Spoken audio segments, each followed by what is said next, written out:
हरे कृष्णा। तो हम कृष्ण भावनामृत की प्राप्ति पुस्तक से छठा अध्याय कृष्ण भावनामृत को अपनाना इस अध्याय को चर्चा कर रहे थे। हमने पिछले क्लास में चर्चा किए थे कि हम मन सहित 6 इंद्रियों के साथ घोर संघर्ष कर रहे हैं। भगवद गीता के 15वें अध्याय के 7वें श्लोक में हमने लोग चर्चा किए थे कि हम भगवान के अंश हैं। भगवान कैसे हैं? परम आनंदमय है। अब उनके अंश होने के नाते हमें भी परम आनंदित रहना चाहिए, किंतु हम उल्टा बिल्कुल विपरीत परिस्थिति भौतिक इंद्रियों के साथ, जो हमें भौतिक इंद्रिय प्राप्त हुई है उनसे हम घोर संघर्ष कर रहे हैं। छोटा मोटा नहीं, घोर संघर्ष कर रहे हैं। ऐसा क्यों, वो हम चर्चा करेंगे आज। किसी न किसी कारण से हम भौतिक प्रकृति के संपर्क में आ गए हैं। तो कोई प्रश्न कर सकता है, हम भगवान के अंश हैं तो भगवान के साथ रहना चाहिए, हम भौतिक जगत में क्या कर रहे हैं? तो उसका कारण है कि हम अनादिकाल पहले, मतलब इसकी कोई गणना नहीं की जा सकती, कब हमने भोग इच्छा किए हैं, कब हम ये इच्छा किए थे कि भगवान से सेपरेट होकर, भगवान से अलग होकर हम भोग करके, अर्थात प्रकृति पर प्रभुत्व जताकर हम आनंद अनुभव करेंगे। और इस तरह का एक इच्छा, भोग वासना कहते हैं इसको, ये इच्छा कब किए ऐसा का कोई पता लगाया नहीं जा सकता, बट किए जरूर है। इसका प्रमाण क्या है? हमने भोग इच्छा किए हैं, प्रमाण यही है कि हमने एक भौतिक शरीर हमको मिला है और हम इंद्रियों के साथ घोर संघर्ष कर रहे हैं। ये दृष्ट है, मतलब ये हमें सभी को ये अनुभव है कि सभी इंद्रियों के साथ, 6 इंद्रियों के साथ इंक्लूडेड माइंड, मन के सहित, मन के साथ 6 इंद्रियों के साथ हम घोर संघर्ष कर रहे हैं।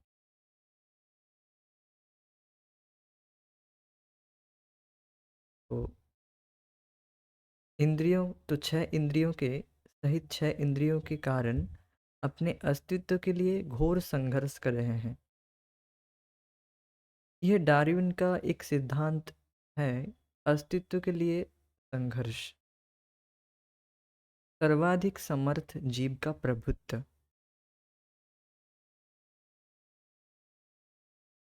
तो देखिए, यहाँ पर आप कुछ एक फोटो देख सकते हैं कि कुत्ते लोग यहाँ पर झगड़ रहे हैं, पशु आदि तो इस तरह से झगड़ते हैं। They are fight for existence. पशु ऐसे करते हैं, पशु लोगों को आप देखेंगे वो झगड़ते हैं, संघर्ष करते हैं, बहुत ज़्यादा झगड़ा करते हैं एक दूसरे में, एक दूसरे के साथ। जीव जीवस्य जीवनम, जीव दूसरे जीव को मारकर खाता है, ये देखा जाता है। एक दूसरा जीव जो उससे बेहतर है, उससे ज़्यादा ज़्यादा क्षमताशील है, ज़्यादा पावरफुल है, तो जो कम पावरफुल जीव है उसको मारकर खा जाता है। तो इस तरह से हर जीव संघर्ष कर रहा है, लड़ रहा है और प्रभुत्व जताने का प्रयास कर रहा है। और ऐसा पशु लोग ज़्यादा करते हैं। पशु जो है, जो एनिमल्स है, दे फाइट टुगेदर, वो एक दूसरे के साथ लड़ाई करते हैं और लड़ाई करके एक दूसरे का खाना छीन कर वो जीते हैं। इसी तरह से जीते हैं, जो ज़्यादा पावरफुल है वो टिक जाएगा। तो ये आप देख सकते हैं कि पशु में एक ज़्यादा देखा जाता है।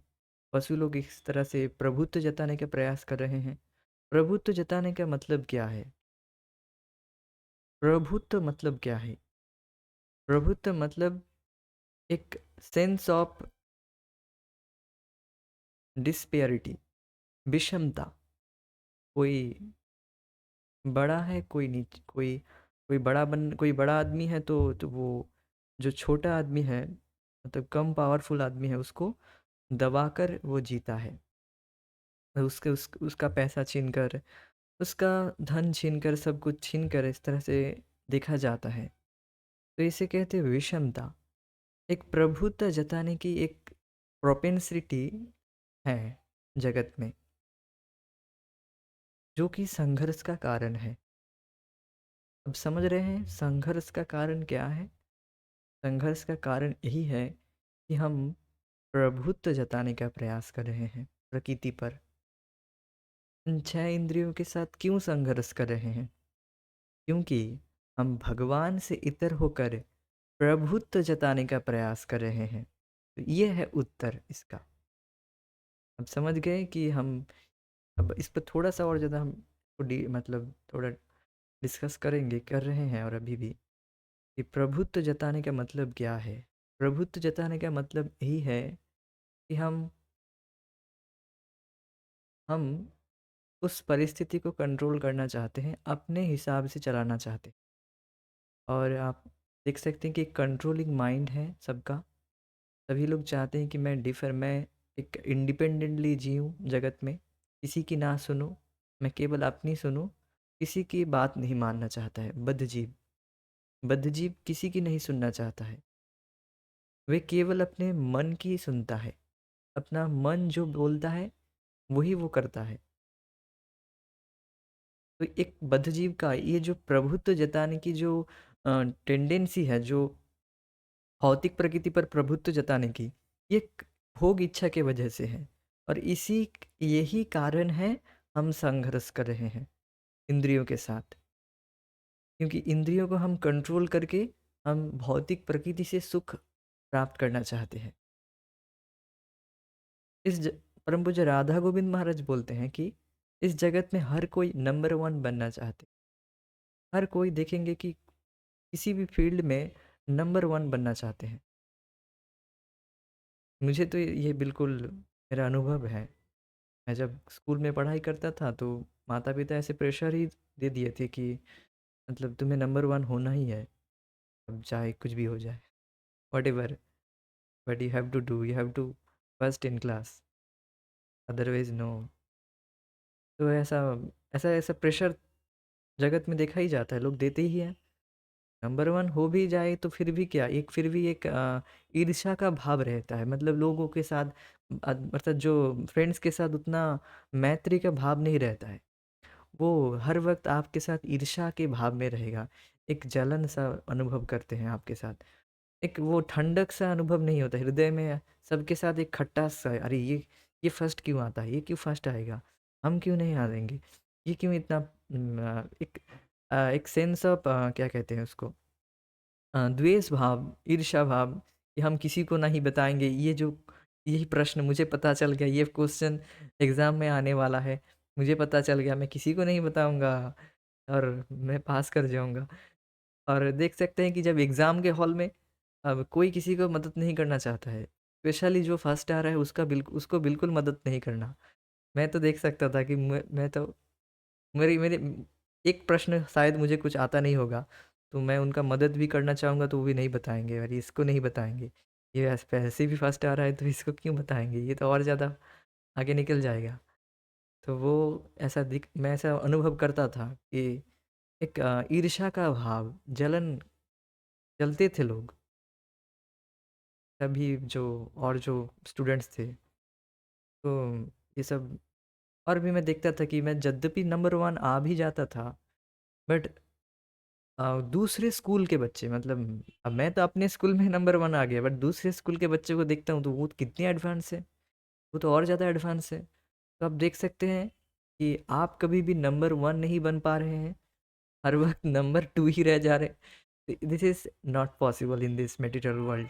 इस भौतिक जगत में ऐसा संभव नहीं कि आप प्रभु बन जाए, you became master of the master, you do not became supreme controller. किसी हद तक हम कंट्रोलर हैं, वी आर ईश्वर, but we are not supreme controller, हम परमेश्वर नहीं हैं। और हम बनना चाह रहे हैं क्या? परमेश्वर। हर कोई चाह रहा है, हर कोई अगर नंबर वन सीट के लिए सीट पाने का प्रयास करेगा तो लड़के मर मिट नहीं नहीं जाएँगे? मतलब सीट है एक, अब हर कोई चाह रहा है नंबर 1 होने का, तो उसमें लड़ाई झगड़ा तो होगा ही। जैसे यहाँ पर एक कुत्ते लोग यहाँ पर लड़ रहे हैं, कभी आप देखोगे कि मीट के शॉप के पास कोई मीट का टुकड़ा फेंक देता है, तो वो 4-5 कुत्ते आकर उसको झपटने के लिए वो लड़ाई करते हैं वो। उसी तरह से जगत में भी ऐसा ही हो रहा है। तो वो एक ईर्ष्या, द्वेष भाव आ ही जाता है। अभी तो आप न्यूज़ में सुनते ही होंगे कि ईर्ष्या के बस कोई ईर्ष्या के बस उस व्यक्ति का हत्या कर दिया गया है। बस केवल वो फर्स्ट आता था, या फिर किसी भी फर्स्ट मीन्स किसी भी एक फील्ड में आप देख सकते हैं कि चाहे वो सिनेमा हो, कोई भी आप देखेंगे। एक ऐसे मुझे एक एग्जाम्पल याद आ रहा है, कोई एक अभिनेता नहीं अभिनेत्री थी, बहुत वो बहुत ज़्यादा सुंदर थी, और ऐसे बताया जाता है शी इज़ वेरी सभी सबसे ज़्यादा वो उनको प्रायोरिटी दी जाती थी, तो उनको अभिनेत्री को मार दी गई, मतलब और जो अभिनेत्री थी। और आप तो आपको श्रीमद् भागवत में भी पता होगा जो कथा आती है, जो महाराज, मुझे नाम अभी इतनी याद नहीं आ रहा है। यस, श्रीमद् भागवत में भी आता है एक जो जिनकी कोई बच्चा नहीं हो रहा था, 1 करोड़ शादी किए फिर बाद में जाकर, तो फिर 1 करोड़, यस याद आ गया, चित्रकेतु महाराज। चित्रकेतु महाराज से हम शिक्षा ले सकते हैं कि उनकी 1 करोड़ पत्नी थी, क्योंकि उनका बच्चा नहीं हुआ, संतान नहीं हो रहा था, तो वो 1 करोड़ शादी किए। पता होगा इस कथा को। फिर 1 करोड़ शादी करने के बाद भी उनको बच्चा नहीं हुआ, फिर बाद में जाकर कुछ बेनेडिक्शन पाकर, कुछ बेनेडिक्शन मीन्स किसी साधु से, उनके ही कोई साधु से उनको बेनेडिक्शन मिला, तो फिर उनके जो पटरानी थी, उनसे एक पुत्र उनको प्राप्त हुआ। वो भी उसका नाम रखा गया हर्षशोक। मतलब तो चित्रकेतु महाराज सोचे कि हाँ शायद माँ बात नहीं सुनेगा तो शोक होगा, और अभी हो बच्चा हुआ तो हर्ष हो रहा है, आनंदित हैं। तो बाद में जाकर वो उसको जो 1 करोड़ माइनस 1, आप कैलकुलेट कर लीजिएगा, इतने सारे जो रानी हैं, रानी वो चित्रकेतु महाराज के, वो सब मिलकर बच्चे को मार दिए ईर्ष्या से। तब देख सकते हैं कि जगत में इस तरह का ईर्ष्या चल ही रहा है। कोई कोई अगर स्पेशल कुछ पद तक उठ गया है, तो उसको कितने कितने उसके पीछे लोग लग जाते हैं।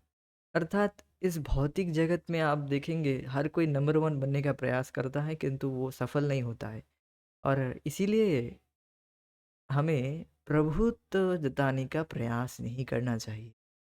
हम जितना प्रभुत्व जताने का प्रयास करेंगे, हमको पैर खींच के वो नीचे उतार दिया जाएगा, केवल उतार भी नहीं दिया जाएगा, फील्ड से ही बाहर निकाल दिया जाएगा। ऐसे तो मेरा तो बहुत बड़ा सारा प्रैक्टिकल एक्सपीरियंस है। जब जॉब में भी आया यहाँ पर, मायापुर में, यहाँ पर भी ऐसा हो रहा था, मतलब और जो नीचे के जो ऑफिसर्स हैं वो इस तरह से जलते हैं, ये क्यों आ गया, ये क्यों आ गया, अभी इस तो सारा क्रेडिट सब यही ले लेगा। सारा क्रेडिट हमको, हाँ मैं कह रहा हूँ मुझे नहीं चाहिए, अब ले लो, हमको हमको कहीं और जगह दे दो, हमको ये सब झमेले में नहीं पड़ना। तो मैं फिर वहाँ से हट गया। ले लो, तुम्हें जो चाहिए, क्रेडिट चाहिए, जो भी ज़्यादा पैसा चाहिए ले लो। हमको नहीं चाहिए। हाँ, ऐसा बहुत हो रहा है। मैं तो यहाँ पर नया नया आया, तो वो लोग ऐसे देख रहे थे, हर बात को वो मेरा गलती ढूंढ रहे थे, कहाँ मैं गलती करूँ बस। ऐसे वो मैग्नीफाइंग ग्लास लेकर देख रहे थे। ठीक है, तुम लोग पीछे ही लगना चाहते हो, ठीक है, ले लो, क्या करना है, क्या जो पद चाहिए ले लो, हमको नहीं चाहिए, हम कहीं और चले जाते हैं। तो ये सब हिसाब किताब देख सकते हैं कि जगत में कोई एक पोस्ट आप ले लिया, अच्छा पोस्ट, बस आपके पीछे लोग लग जाएंगे। इसलिए हमें ये सब पोस्ट वोस्ट के पीछे नहीं भागना चाहिए। हाँ। इस ज़्यादा प्रभुत्व जताने का प्रयास करेंगे तो हम दुख भोगेंगे। तो became simple, simple life, high thinking, simple life, सादा जीवन जिए, और उस भगवान की भक्ति में आगे बढ़िए, आध्यात्मिक जगत। अपनी आध्यात्मिक चेतना को बढ़ाइए, उससे हम प्रगति करेंगे। उससे ही तो वास्तव में प्रगति होती है। ये सब इस सब से क्या प्रगति होगी? बड़ा ज़्यादा से ज़्यादा आप अच्छा खाने पीने को मिल जाएगा, अच्छा घर मिल जाएगा, अच्छी पत्नी मिल जाएगी। इससे क्या होगा? इससे क्या आत्म साक्षात्कार होगा? इससे क्या आपको अगले जन्म में वैकुंठ मिलेगा? नहीं मिलेगा। उससे तो ज़्यादा से ज़्यादा लोग और भोगों में पड़ जाते हैं। जितना हायर पोस्ट में जितना ज़्यादा धन होता है, उससे तो ज़्यादा यही सब होता है। ईर्ष्या का भाव, ये सब देख सकते हैं। ये बात है, तो समझ रहे हैं कि ये जो 6 इंद्रियों के साथ बद्ध जीव क्यों संघर्ष कर रहे हैं? क्योंकि हम प्रकृति पर प्रभुत्व जताने का प्रयास कर रहे हैं। We want to enjoy separately from Krishna. हम कृष्ण से अलग होकर खुद प्रभुत्व जताने का प्रयास कर रहे हैं। We want to become number one but never become number one. We always stay our position.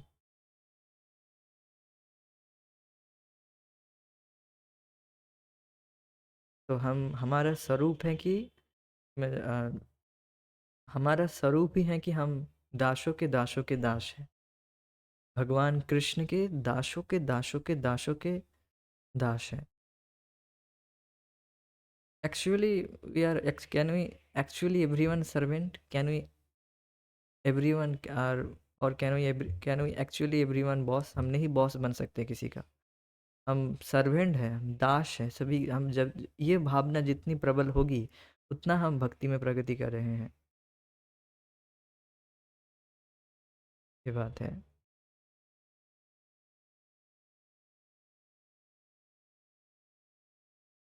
सारी जो लड़ाई हो रही है आज देख सकते हैं कि सब टॉप में जाने के लिए ही लड़ाई झगड़ा सब हो रही है। लड़ाई झगड़ा इसलिए तो हो रहा है, कोई टॉप में जाना चाहता है, टॉप पोजीशन को होल्ड करने का प्रयास कर रहा है, तो इसीलिए लड़ाई झगड़ा हो रहा है। तो क्या इससे क्या हम ये बताने का प्रयास कर रहे हैं कि लोग हायर पोस्ट में जा ये टॉप पोजीशन में जाने का प्रयास नहीं करें? बिल्कुल, टॉप पोजीशन में आप जाइए, भगवान की भक्ति करके आप बिल्कुल टॉप पोजीशन में चले जाइए। टॉप पोजीशन क्या है? हमारी धारणा ही गलत है। भौतिक जगत में टॉप पोजीशन में जाकर कोई फ़ायदा नहीं है। फिर से आपको नीचे नीचे उतार दिया जाएगा, और नहीं भी उतार दिया जाएगा तो आपको प्रकृति के द्वारा उतार दिया जाएगा। मीन्स आपकी मृत्यु जब होगी, बॉडी कभी भी मृत्यु आ सकती है, उसके द्वारा सब कुछ छीन लिया जाएगा। नेवर, इस जगत में परमानेंट कुछ भी नहीं है। लोग सोचते हैं हमको परमानेंट जॉब मिल गया, अब तो हमारा लाइफ सेटल, तो दे वो ऐसे निश्चिंत हो जाते हैं, बट ऐसी बात नहीं है। मृत्यु सर्वहरश्चाहम। मृत्यु सब कुछ हर लेती है। अगर कोई भौतिकता कोई जगत में कोई लोग आपको इस तरह से नहीं करता, तो प्रकृति आपसे सब कुछ छीन लेगी जब आपकी मृत्यु होगी। मृत्यु कभी भी आ सकती है। That can come any time, now. आज भी, अभी आ सकता है, थोड़ी देर बाद भी, कल भी। तो ये सब विषय में उतना चिंता नहीं करना चाहिए। ठीक है, आप जो कर्तव्य कर्म कर रहे हैं वो आप करिए, किंतु उद्विग्न नहीं होना चाहिए कि हम प्रभुत्व जताकर इसी यही हमारे जीवन का लक्ष्य है, हम नहीं करेंगे तो कैसे चलेगा, ये सब नहीं सोचना चाहिए। सहज सादा जीवन जीना चाहिए, और भगवान की भक्ति में आगे बढ़ना चाहिए, जिससे हम हमारा मनुष्य जीवन सफल होगा। किंतु वास्तविकता ये है कि हमारी मूलभूत सहज स्थिति संघर्षात्मक नहीं है। समझ रहे हैं? हमारी वास्तविकता यह है कि हमारी मूलभूत जो चेतना, हम मूलभूत में क्या है? हम हैं भगवान के अंश, और भगवान के अंश, भगवान आनंदमय है और हम उनके अंश हैं, हम भी आनंदमय हैं। किंतु हम इस संघर्षात्मक परिस्थिति में फंस गए हैं, क्योंकि हम भगवान से इतर होकर भोग करने का प्रयास कर रहे हैं। तो हमारी वास्तविक स्थिति है कि हम संघर्षात्मक नहीं है। संघर्ष पशु जीवन की स्थिति है। मनुष्य जीवन आनंदमय होना चाहिए। उसका उद्देश्य आध्यात्मिक उन्नति होनी चाहिए। एक समय था जब भारत के लोगों के जीवन का सिद्धांत यही था। ब्राह्मण नामक मनुष्य का एक वर्ग था, जिन्होंने स्वयं को पूर्णतया आध्यात्मिक संस्कृति के लिए ही समर्पित कर दिया था। तो एक समय था जब लोग आध्यात्मिक उन्नति के लिए सोचते थे और उसी को अपना जीवन में उसी को प्रायोरिटी देते थे। किंतु जब ये जो पाश्चात्य शिक्षा को देखकर और मनुष्य प्रभावित हुए के द्वारा और उसके द्वारा प्रभावित होकर अब मनुष्य पशु की तरह जीने लग गए हैं, पशु की तरह संघर्ष कर रहे हैं। एक समय था जब लोग सादा जीवन जीते थे और आध्यात्मिक जीवन में कितना प्रगति करते थे और उसी में और लोग सुखी रहते थे, शांतिमय जीवन जीते थे। किंतु अभी लोगों को एक क्रूर, एक क्या कहेंगे, घोर कर्म में नियोजित किया जा रहा है। घोर कर्म, घोर कर्म मतलब ये जो संघर्षात्मक जीवन है इसी को घोर कर्म का संघर्षमय एक जीवन में डाल दिया गया है। मुझे तो बिल्कुल इसका एक्सपीरियंस है। बचपन मतलब बचपन से पढ़ाई जब ऐसे करता था तो जब स्कूल गया, फिर स्कूल के बाद कॉलेज, सब कुछ मेरा संघर्ष से संघर्षात्मक गया। कोई भी बिल्कुल आनंदमय जीवन नहीं था। 7 किलोमीटर, 15 किलोमीटर ऐसे साइकिल चलाकर फिर तो ट्यूशन आदि करना, स्कूल जाना, फिर स्कूल के बाद फिर से ट्यूशन, फिर आकर घर आके थोड़ा रेस्ट करके फिर रात भर जग कर पढ़ाई, फिर सुबह सुबह सुबह उठकर कुछ खाओ, कुछ मुंह में घुस कर चलो, फिर साइकिल चलाकर फिर ट्यूशन, फिर स्कूल। ये बेकार का ये क्या आनंदमय जीवन है? सभी लोग, सभी बच्चे को इस सभी जो माने बच्चों का जो जीवन है इस तरह से बिगाड़ दिया जा रहा है, उनका उनके जीवन का आनंद ही पक कर लिया जा रहा है। मनुष्य जीवन आनंदमय होना चाहिए। आनंद तभी आएगा जब हम भक्तों की संगति में आकर भगवान की भक्ति करते हैं। एक बार मंदिर जाके देखिए, भक्त लोग शाम को कीर्तन जब होता है, जब संध्याकालीन संध्या आरती के समय कितने आनंद से परिक्रमा जब हम करते हैं, नृत्य करते करते परिक्रमा करते हैं, नाचते नाचते परिक्रमा।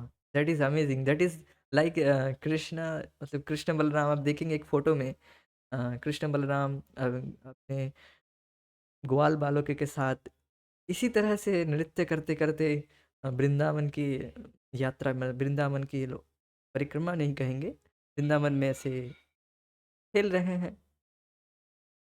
मुझे तो ऐसा याद, जब भी ऐसे कीर्तन में पार्टिसिपेट करने का भाग्य मिलता है, मतलब फॉर्चून, भाग्य होता है मेरा, सौभाग्य होता है, तो मुझे ऐसा लगता है कि यही तो जीवन का मानव जीवन है। इसीलिए तो मानव जीवन मिला है। मनुष्य जीवन इसीलिए मिला है कि हम भगवान की भक्ति में आनंदमय जीवन बिताए, ना कि इस तरह की एक संघर्षात्मक पशु की तरह जिए। और उसी को लोग बहुत ज़्यादा मानते हैं। हम हमारे बेटा कितना पढ़ते हैं पता है? 14-14 घंटा पढ़ता है हमारा। आपका बेटा कितना कितना पढ़ाई करता है? बस इसी में हो गया। यही चर्चा होती है जगत में। हमारा बेटा तो फर्स्ट आता है, हमारा बेटा तो अब साइंस एग्जाम में गोल्ड मेडल लाया है, इस इस एग्जाम में ये लाया है, उसमें इसी में रचा पचा रहते हैं लोग और उसी को अच्छा मानते हैं। और ये देख रहे हैं कि लोग अपने इंद्र तृप्ति के लिए अपने बच्चों को हाँक रहे हैं। देर देर वो नहीं समझ पा रहे कि उनके बच्चों को कैसा लग रहा है, उनको कोई मतलब नहीं है उनसे। अब देख सकते हैं कि कितना सटल इंद्रिय तृप्ति है ये, जो तथाकथित सो कॉल्ड पेरेंट्स बने हुए हैं अभी। उनको कोई यही भावना ही नहीं है कि उनका बच्चा सुखी है कि नहीं। कोई बात नहीं, बस उनकी इंद्रिय तृप्ति होनी चाहिए, मीन्स यही कि लोगों के सामने बोल सके। अरे हम क्या मुंह दिखाएंगे कि लोग, तो ये तो इंद्रिय तृप्ति है ना। सटल पॉइंट में कि लोगों के सामने क्या बोलेंगी, क्या बोलना है ये? भगवान की भक्ति कर रहा है हमारा बेटा, आनंद में है। तुम्हारा तुम्हारा बच्चा तो दुख में पड़ा है संघर्ष में पड़ा है। लोगों को पता ही नहीं है, अब इस विषय में शिक्षा ही नहीं दी जाती है, लोग अज्ञान में हैं, तो ठीक है, कोई बात नहीं। अज्ञान में है उसमें कोई दिक्कत नहीं, किंतु अब ज्ञान प्राप्त करके हमें अपने जीवन को परिवर्तित करना चाहिए। अज्ञान में ही पड़े रहना नहीं चाहिए।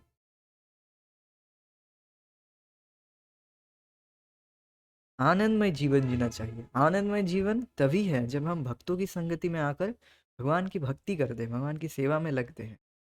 वही आनंदमय जीवन है। बाकी सब बिल्कुल दुखमय जीवन है, बिल्कुल कचरा। ये बात है। तो ये एक समय ऐसा था, अब हमें इसको फिर से रिवाइव करना होगा। We have to revive our values. हमें अपने संस्कार को फिर से रिवाइव करना होगा। एटलीस्ट जो बुद्धिमान व्यक्ति है वो उसको एटलीस्ट फिर से अपने अपने संस्कृति को समझकर कि हाँ, हमारी ही संस्कृति वास्तव में सुखमय थी। ये तथाकथित जो टीवी वगैरह आ गया, टीवी, फोन, मोबाइल, इसमें वास्तव में सुख ही नहीं है। पूरा दिन भर लगे रहेंगे फिर भी आपको एक बूंद भी सुख नहीं मिलेगा। Will become frustrated. बेकार का फोन में कोई सुख ही नहीं था, बेकार में हमको बुद्धू बनाया जा रहा था। वास्तव में हमारी जो संस्कृति है, आध्यात्मिक संस्कृति, उसमें कितना सुख है लोगों को पता नहीं है। बस लोग जानते नहीं हैं, तो निग्लेक्ट किए हैं। भारतीय संस्कृति क्यों बिगड़ गई है? क्योंकि भारतीय लोग इसको निग्लेक्ट कर दिए हैं। निग्लेक्ट करने की वजह से उनका पतन हुआ है। अब देख सकते हैं कि अभी पाश्चात्य लोग, जो पाश्चात्य के जगत के जो लोग हैं, वो कितने भक्त हैं, अभी कितने भक्त बन गए और हमारी ही संस्कृति को अपनाए हुए हैं और आध्यात्मिकता कितने आगे बढ़े, कितने आनंदमय जीवन बिता रहे हैं। और हम हैं कि अपनी ही चीज़ों को ठुकरा कर और दूसरों की वस्तुओं को मतलब पाश्चात्य जगत के वस्तुओं को भोग करके सुखी होने का प्रयास कर रहे हैं। यह है हमारी मूर्खता। यद्यपि ब्राह्मणोचित संस्कृति युक्त जीवन पद्धति भारत के शास्त्र द्वारा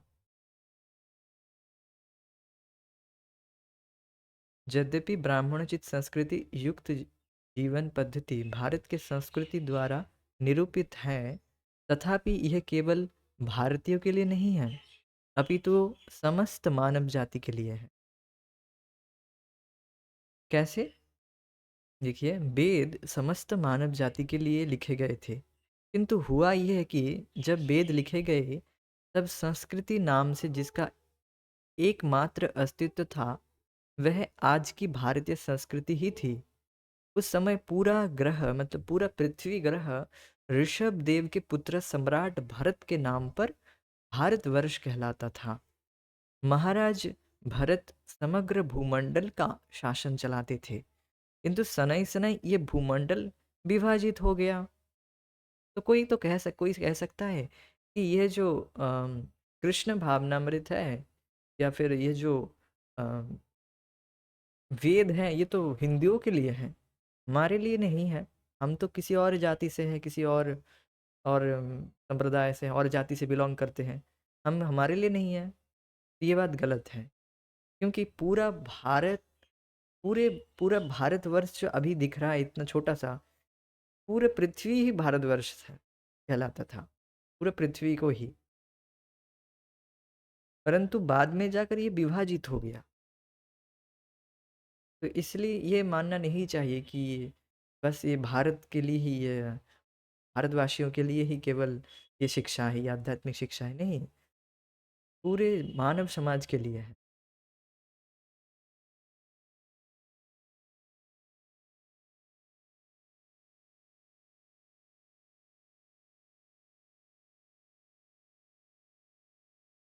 हाँ, तो ये आप समझ रहे हैं कि ये पूरे मानव समाज के लिए है। कैसे समझ गए होंगे। अतः वैदिक संस्कृति के एक सांप्रदायिक अर्थ में समझ लेना चाहिए, केवल भारतीय या हिंदू धर्म नहीं। धर्म शब्द का अंग्रेजी अनुवाद रिलीजियन कर दिया जाता है, किंतु धर्म को रिलीजियन का पर्याय समझ लेना धर्म शब्द को गलत समझना है। सामान्य प्रयोग में रिलीजियन शब्द किसी विशिष्ट प्रकार की श्रद्धा का बोधक है। धर्म शब्द ऐसा बोध नहीं कराता। धर्म प्राणी के सहज स्वभाव और प्रवृत्ति का बोध कराता है। धर्म प्राणी के सहज स्वभाव और प्रवृत्ति का बोध कराता है। उदाहरण के लिए जहाँ भी अग्नि होती है वहाँ उष्णता का प्रकाश होता है। अतः यह कहा जा सकता है कि और उष्णता और प्रकाश अग्नि के धर्म हैं। अग्नि अपना धर्म परिवर्तन नहीं कर सकती। इसी प्रकार जल का सहज आंतरिक गुण तरलता है और उसका यह गुण बदला नहीं जा सकता। यदि ऐसा हो जाता है तो उसे जल नहीं समझा जा सकता। जीवात्मा के धर्म को भी कभी बदला नहीं जा सकता और इसका वह धर्म है उसका सहज कर्तव्य, अर्थात भगवान कृष्ण की, श्री भगवान की सेवा करना। श्रद्धा और रिलीजियन बदले जा सकते हैं।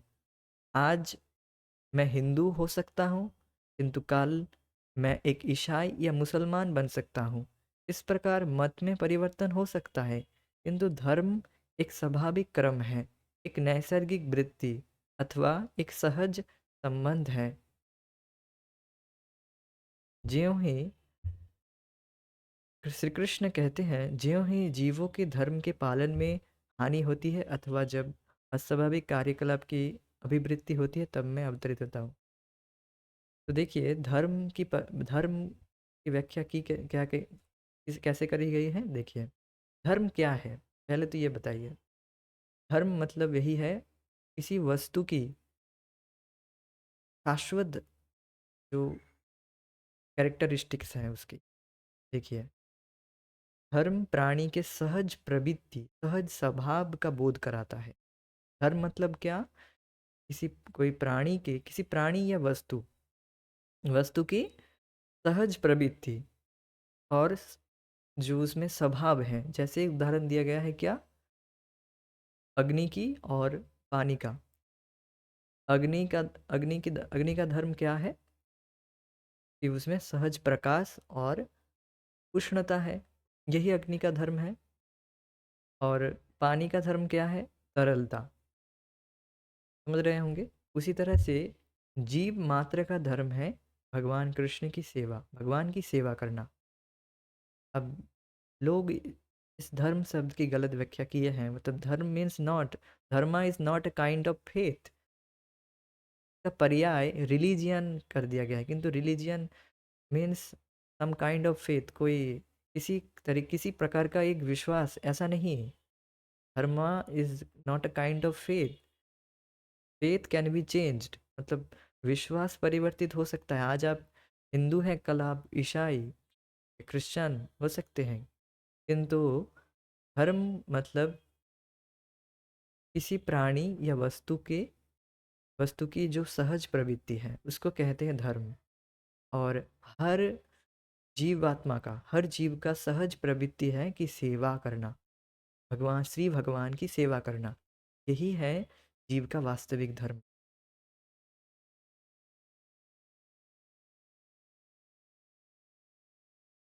तो ये बताया गया है कि जब तक हम भगवान की सेवा नहीं करते, हम वास्तव में सुखी नहीं होंगे।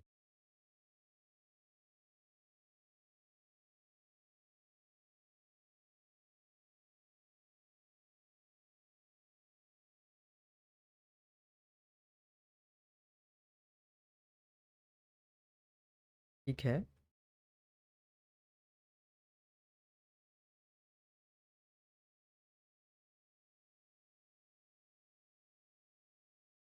तो इस विषय में और तो कुछ नहीं है। तो श्री कृष्ण क्या कहते हैं उस विषय में हम नेक्स्ट क्लास में चर्चा करेंगे, फिर हम रुक जाएंगे। तो आज हमने चर्चा की है क्या, कि हम इस जगत में क्यों संघर्ष कर रहे हैं छह इंद्रियों के साथ। क्योंकि हम जगत पर प्रभुत्व जताने का प्रयास कर रहे हैं। और दूसरी बात हमने क्या सीखी है कि हमें, और एक बात छूट गई है वहाँ पर, फिर से उसको एड्रेस कर लेता हूँ मैं, कि प्रकृति पर हम प्रभुत्व जताने का प्रयास कर रहे हैं, तो हमें भक्तों के समाज में आकर भगवान की भक्ति करना चाहिए। और हमें, और एक बात हमने चर्चा की थी कि हम जगत में टॉप पोजीशन में आने का प्रयास कर रहे हैं, अर्थात संघर्ष, अर्थात मीन्स झगड़ा। तो झगड़ा कर रहे हैं, मतलब वहाँ पर एक डोमिनेटर का भावना है कि हम प्रभु बनने का प्रयास कर रहे हैं, तो इस तरह से हम प्रगति नहीं कर पाएंगे। और एक वैष्णव के समाज में ऐसा प्रभुत्व का भावना नहीं होती है। वैष्णवों के समाज में प्रभु बनने का प्रयास लोग नहीं करते। वैष्णवों के समाज में everyone wants to become a servant. और इसीलिए तो हम प्रभु बोलते हैं अपने एक दूसरे को प्रभु माता जी कहकर बोलते हैं, एड्रेस करते हैं। प्रभु जी माता जी क्यों कहते हैं? क्योंकि हम अपने आप को दास की भावना में रखते हैं कि हम सेवक हैं आपका, हम सेवक हैं, आप हमारे प्रभु हैं। हम प्रभु नहीं हैं। लोग हमें प्रभु बुलाएंगे, किंतु हमारा भाव रहेगा कि हम उस भक्त का सेवक हैं। When we see other devotees advancing,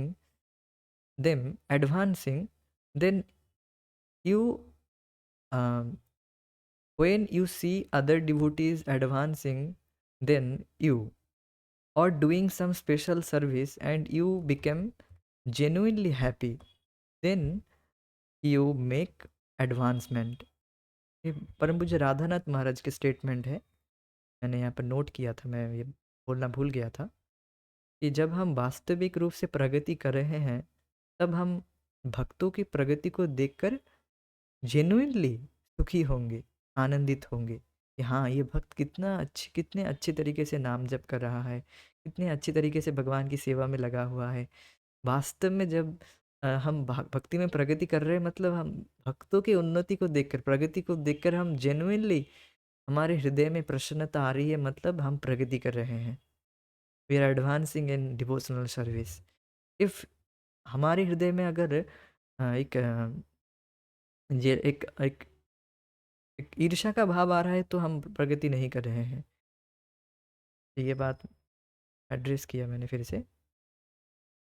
तो ये आप देख सकते हैं कि भक्तों की उन्नति को देखकर आपको ऐसी भावना आपके हृदय में आ रही है, और नहीं आ रही है तो आपको और अच्छे से भक्ति करने की ज़रूरत है। हाँ, और एक पॉइंट मैंने यहाँ पर एड्रेस करना भूल गया था, वो है कि एटलीस्ट हमें मध्यम अधिकारी तक आना चाहिए। मध्यम अधिकारी मतलब क्या है?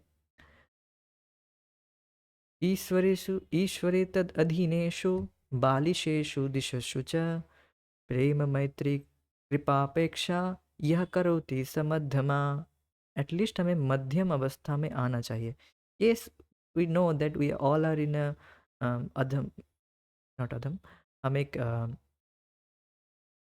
प्राइमरी सिचुएशन में है, means we are not in मध्यम अधिकारी। अभी भी हम मध्यम अधिकारी तक नहीं पहुँचे हैं, हम अभी कनिष्ठ अधिकारी में हैं। मीन्स हमारी श्रद्धा भी कोमल है। धीरे धीरे हमें प्रयास करना चाहिए कि हम मध्यम अधिकारी तक पहुँचे। मीन्स ईश्वरेषु तदधीनेषु बालिशेषु दिशेषु च। ईश्वर भगवान से हमें प्रेम रखना है, भगवान को प्रेम करना है, और भगवान के भक्तों से मैत्री रखना है। और जो बालिशेषु, जो जो अंधकार में है, जो अज्ञान में है, आपके परिवार वाले को पता नहीं होगा कि भक्ति के विषय में, कोई, वो अंधकार में रहते हैं ज़्यादातर। अब द्वेष नहीं करते हैं, अब ऐसा सभी के लिए नहीं बता रहा हूँ, परिवार वाले या फिर कोई और भी व्यक्ति, उनको बस भक्ति के विषय में पता नहीं है। अब उनको बताएंगे तो वो स्वीकार करेंगे, कुछ स्वीकार करते हैं वो, तो वो हैं वालिशेषु। वालिश means they are innocent people, they don't know about bhakti. जैसे मुझे कुछ पता नहीं था कि क्या कृष्ण भावना है, क्या है, कुछ पता ही नहीं था, कोई बताने वाला ही नहीं था, तो उतना पता नहीं था डिटेल्स में। थोड़ा बहुत सुनते थे, कुछ कीर्तन आदि घर में आकर कर देते थे, थोड़ा खोल करताल बजा देते थे और चले जाते थे। वो क्या करते थे मुझे समझ भी नहीं आता था। ठीक है, they are doing, I don't, मुझे उतना, मैं उस विषय में इतना चिंता भी नहीं करता था। तो आई वॉज इनोसेंट, लाइक मुझे पता ही नहीं था। तो इस तरह के आप देखेंगे जो बालिश है, उनको बताएंगे, उन पर कृपा करना चाहिए, उन पर, उनसे द्वेष नहीं। देन है द्वेषी। अब जो द्वेषी है, जो हमसे द्वेष कर रहा है, हमसे ईर्ष्या कर रहा है, उनकी अपेक्षा करना चाहिए। उनसे कोई बात नहीं, उनसे बस अपेक्षा, मीन्स द्वेष नहीं करेंगे, झगड़ा नहीं। जो झगड़ा करने आ रहा है उनसे हम झगड़ा नहीं करेंगे, उनको हम बहुत ही प्रेम से उनसे दूर हट जाएंगे। ये बात है। तो ये सब है, बात है। तो ये सब हमने आज चर्चा की है। और फिर हम अंत में धर्म क्या है, रिलीजियन क्या है, उस पर थोड़ा सा चर्चा की है। व्हाट इज़ वास्तविक धर्म क्या है जीव का, कि हम शाश्वत दास हैं भगवान के, भगवान की सेवा करके ही हम सुखी होंगे।